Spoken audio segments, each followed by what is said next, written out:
জি, শেষ করব আমি ব্যারিস্টার আসাদুজ্জামান ফুয়াদকে দিয়ে শেষ করতে চাই। তিনি বলছিলেন, আজিজ ভাইয়ের কথা আপনি শুনছিলেন নিশ্চয়ই, বলছেন যে শুধু ভারত নয়, পুরো আন্তর্জাতিক একটি চাপ তিনি দেখতে পাচ্ছেন। খুব সংক্ষেপে যদি আপনাদেরকে একটু বলেন।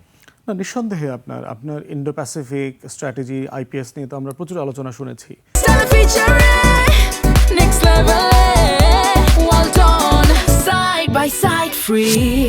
এবং প্রত্যেকটা পরাশক্তিরই আপনার নিজস্ব বলয় তৈরি করবার, বলয় ধরে রাখার একটা চ্যালেঞ্জ এবং একটা আকাঙ্ক্ষা আছে। এবং এই অঞ্চলে যেহেতু আপনার অর্থনৈতিক হাব হয়ে উঠতেছে, এখানে চায়না, জাপান, ভারত, সিঙ্গাপুর, দক্ষিণ কোরিয়া খুবই সমৃদ্ধ অর্থনৈতিক রাষ্ট্র আছে।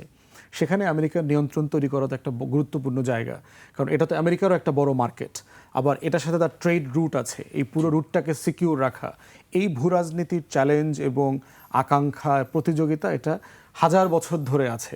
প্রশ্ন হচ্ছে রাষ্ট্র আকারে আমার রাষ্ট্র, আমার ভূখণ্ড, আমার জনতাকে আমি কিভাবে প্রোটেক্টেড রাখবো, স্বাধীন রাখবো, আজাদ রাখবো। এইটা হচ্ছে রাষ্ট্র হিসেবে বেঁচে থাকার শর্ত এবং কন্টিনিউয়াস লড়াই। জি, আমাকে এখানেই শেষ করতে হচ্ছে। আপনাদের দুজনের কথা একটি বিষয় আমার কাছে যেটি পরিষ্কার মনে হলো, যে আসলে চ্যালেঞ্জ শুধু ভেতরে না, বাইরেও আছে। মানে দু জায়গায় চ্যালেঞ্জ মোকাবেলা করে আসলে সামনের সময়টাতে পাড়ি দিতে হবে।